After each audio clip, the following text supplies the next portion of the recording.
എങ്ങോട്ടാ രാവിലെ? ഞാനൊരു വക്കീല, കോടതി പോണം. കേസില്ല വക്കീൽ എന്തിനാ കോടതി പോകുന്നത്? എനിക്ക് എന്റേതായ ആവശ്യങ്ങളില്ലേ?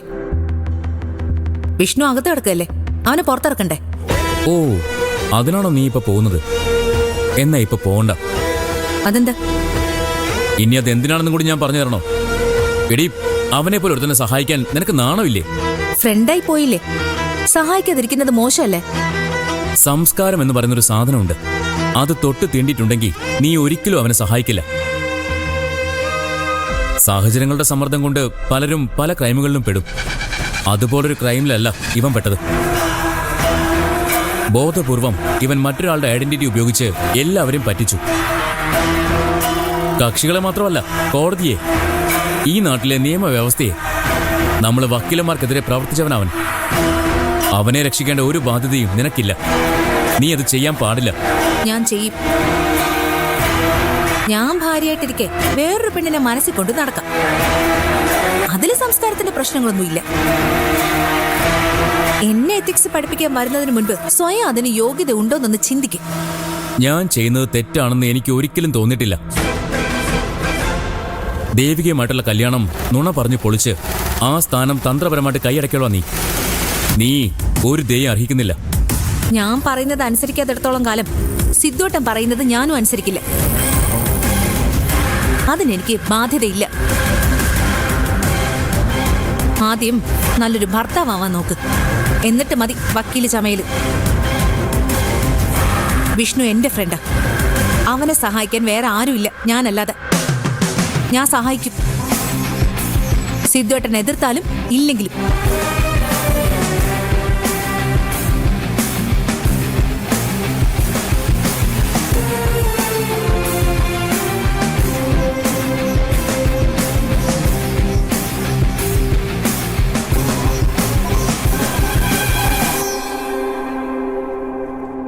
മോനെ, അവൾ എന്ത് വേണമെങ്കിലും ചെയ്യട്ടെ, നീ അതൊന്നും തടയാൻ പോണ്ട. വക്കീലമാരെ ചീറ്റ് ചെയ്ത ആളെ ചേച്ചി ആ വിഷ്ണു. അവനെ ആര് സഹായിച്ചാലും തടയേണ്ടത് എന്റെ കടമയാ. പോട്ടെ, അടിച്ച വഴിയെ പോയില്ലെങ്കിലേ പോയ വഴി അടിക്കണം. അവളെ നമ്മൾ എഴുതി തള്ളിയല്ലേ, പിന്നെ എന്തിനാ അവളുടെ പുറകെ നടക്കുന്നത്? മറ്റു വക്കീലന്മാര് എന്നോട് ചോദിക്കൂ, അതാ ഒരു പ്രശ്നം. അതൊക്കെ പോട്ടെ, വിട്ടുകളാം. പിന്നെ പറയുന്നോണ്ട് നിനക്കൊന്നും തോന്നല്ലേ? നിത്യയില്ലേ, അവളുടെ കേസിലെ നീ അങ്ങനെ അങ്ങോട്ട് ഇടപെടണ്ട. അതെന്താ? എന്തൊക്കെ വന്നാലും ദുർമരണമല്ലേ. ആദ്യം സുധി, ഇപ്പൊ നിത്യ. ആ വീട്ടിൽ എന്തോ കുഴപ്പമുണ്ട് മോനെ. ദോഷം വല്ല ഉള്ള വീടാണെങ്കിലേ ആ ദോഷം നിന്റെ ദേഹത്തും കേറും, നിന്നെ ബാധിക്കും. ചേച്ചി, അങ്ങനെയായിരുന്നെങ്കിൽ ഞാൻ ആദ്യം വേണ്ടെന്ന് വെക്കേണ്ടിയിരുന്നത് എന്റെ ഉള്ളിലിരിക്കുന്ന ഹൃദയമാണ് ചേച്ചി. ചേച്ചി പറഞ്ഞ് ഈ ദോഷമുള്ള വീട്ടിൽ താമസിച്ച് ദുർമരണപ്പെട്ടു പോയ ഒരാളുടെ ഹൃദയമല്ലേ ഇത്? അന്ന് നമുക്കറിയില്ലല്ലോ ഇങ്ങനെയൊക്കെ സംഭവിക്കുമെന്ന്. അന്നറിയില്ല, പക്ഷെ ഇന്നറിയാലോ. ഇന്ന് നമുക്ക് നമ്മുടെ ഈ ദോഷം മാറ്റാം. ഈ ഹൃദയം അങ്ങ് വേണ്ടെന്ന് വെക്കാം. ഇത് നമുക്ക് തിരിച്ചു കൊടുത്തേക്കാം. ഞാൻ അങ്ങനെയൊന്നും അല്ല ഉദ്ദേശിച്ചത്. ആ വീടിനോടും അവിടെ ഉള്ളവരോടും എനിക്കുള്ള കടപ്പാട് ചേച്ചി മറന്നല്ലെന്ന് ഓർക്കുമ്പോഴാ എനിക്ക് സങ്കടം. നിത്യ ദുർമരണപ്പെട്ടു പോയിന്ന് പറഞ്ഞില്ലേ, അവളെന്റെ അനിയത്തിയായിരുന്നില്ലേ ചേച്ചി? ഈ ഹൃദയത്തിലല്ലേ അവളെ കുഞ്ഞുനാള് മുതലേ ഞാൻ സ്നേഹത്തോടെ കൊണ്ടു നടന്നത്. എനിക്ക് ആ വീടിനെ മറക്കാൻ പറ്റില്ല. മറന്നാ പിന്നെ ഞാനില്ല. രണ്ടു മക്കളെയും അകാലത്തിൽ നഷ്ടപ്പെട്ടു പോയ ഒരച്ഛനും അമ്മയും ആ വീട്ടിൽ താമസിക്കുന്നുണ്ട്. അവരെന്റെയും കൂടി അച്ഛനും അമ്മയാ. അതുകൊണ്ട് ചേച്ചി എന്തൊക്കെ പറഞ്ഞാലും നിത്യയുടെ കേസിൽ ഞാൻ ഇടപെടും. എനിക്ക് എന്തൊക്കെ ചെയ്യാൻ പറ്റുമോ അതൊക്കെയും ഞാൻ ചെയ്യും.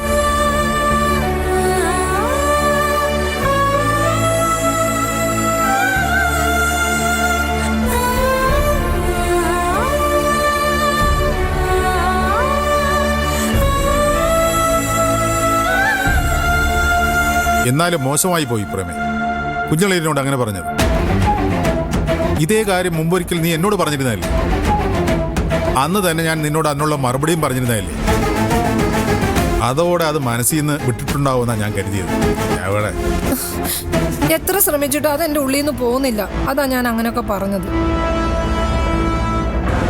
വീടിനൊരു ദോഷം ഉണ്ടെങ്കിൽ ഇങ്ങനെയൊക്കെ സംഭവിക്കുമെന്ന് കേട്ടിട്ടുണ്ട്. അങ്ങനെയാണെങ്കിൽ ഈ വീടിനും ദോഷമുണ്ട്. ഇവിടെ എന്തെല്ലാം കുഴപ്പങ്ങളുണ്ടായി. സിദ്ധുവിന് ഹൃദയം വരെ മാറ്റിവെക്കേണ്ടി വന്നില്ലേ? അതെ, ദയവ് ചെയ്ത് ഇനി മേലാൽ കുഞ്ഞളിയനോട് ഇങ്ങനെയൊന്നും സംസാരിക്കരുത്. കുഞ്ഞളിയനത് വിഷമാവും. നിന്റെ മനസ്സിലുള്ള തോന്നലും നീ എടുത്ത് കളയണം.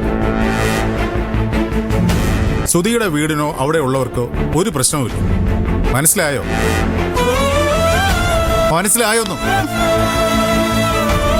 അവൾക്ക് മനസ്സിലായി അമൃത. ഇനി ആ തെറ്റ് അവൾ ആവർത്തിക്കില്ല.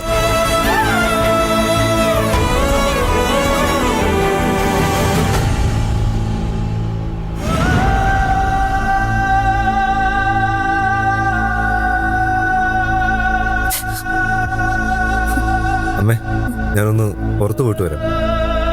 നിത്യയുടെ കേസിന്റെ അന്വേഷണ പുരോഗതി എന്തായെന്ന് അറിയണമല്ലോ. നമ്മൾ പുറേ നിന്ന് ഉന്തിയാലേ പോലീസുകാർ ശരിക്കും ഒന്ന് അന്വേഷിക്കും. ചോദിക്കാനും പറയാനും ആളുണ്ടെന്ന് അവർക്ക് തോന്നണം. എന്നാലേ അന്വേഷണം ഒന്ന് സ്പീഡാവും. പ്രതിയെ കിട്ടുമെന്ന് നീ വിശ്വസിക്കുന്നുണ്ടോ മോനെ? ആന്ത മുത്തശ്ശി അങ്ങനെ ചോദിച്ചേ? സംശയിക്കാൻ പോലും ആരും നമ്മുടെ മുമ്പിൽ ഇല്ലല്ലോ ഇപ്പൊ. അതിനല്ലേ മുത്തശ്ശി അന്വേഷണം. തെളിയിക്കപ്പെടില്ലെന്ന് നമ്മൾ വിശ്വസിക്കുന്ന പല കേസുകൾക്കും പോലീസ് തുമ്പുണ്ടാക്കിയിരിക്കുന്നു. നമ്മുടെ പോലീസ് ഡിപ്പാർട്ട്മെന്റിനെ അത്ര വില കുറച്ചൊന്നും കാണണ്ട. അവരെ മിടുക്കന്മാർ തന്നെ. അവര് പ്രതിയെ പിടിച്ചോളൂ. എത്രയും പെട്ടെന്ന് പോലീസ് അവനെ പിടിച്ച അവർക്ക് കൊള്ളാം. അല്ലെങ്കിൽ ചെയ്യേണ്ടത് എന്താന്ന് എനിക്കറിയാം. അമ്മ എന്താ ചെയ്യാൻ പോന്നെ? CBI അന്വേഷണം ആവശ്യപ്പെട്ട് ഞാൻ കോടതിയിൽ പോകും. എന്റെ മകളുടെ മാത്രമല്ല, മകന്റെയും കേസ് അന്വേഷിക്കണമെന്ന് ഞാൻ കോടതിയോട് ആവശ്യപ്പെടും. 2 മക്കളും നഷ്ടപ്പെട്ട അമ്മയായതുകൊണ്ട് കോടതി എന്റെ ആവശ്യം അംഗീകരിക്കും. CBI വരും, പ്രതിയെ പിടിക്കും. CBI വന്ന പ്രതിയെ പിടിക്കുമെന്ന് അമ്മയോട് ആരാ പറഞ്ഞേ? അതിൻ്റെ ഒന്നും ആവശ്യമില്ലമ്മേ. നമുക്ക് നമ്മുടെ സംസ്ഥാന പോലീസ് തന്നെ മതി. ഇനി അവര് പരാജയപ്പെട്ടെന്ന് വിചാരിക്കും, കേസ് ഞാൻ അന്വേഷിക്കും. എന്നിട്ട് പ്രതിയെ ഞാൻ പിടിക്കും. നീ അതിന് പോലീസാണോ മോനെ? പ്രൈവറ്റ് ഡിറ്റക്റ്റീവ് എന്ന് കേട്ടിട്ടുണ്ടോ മുത്തശ്ശി? ഞാൻ അവരെ രംഗത്തിറക്കും. അവര് വേണ്ടത് ചെയ്തോളൂ. എന്നാ ഇപ്പൊ തന്നെ അത് ചെയ്തൂടെ മോനെ? അത് പാടില്ലമ്മേ. അങ്ങനെ ചെയ്താൽ പോലീസ് പിന്നെ മിണ്ടാതിരിക്കും.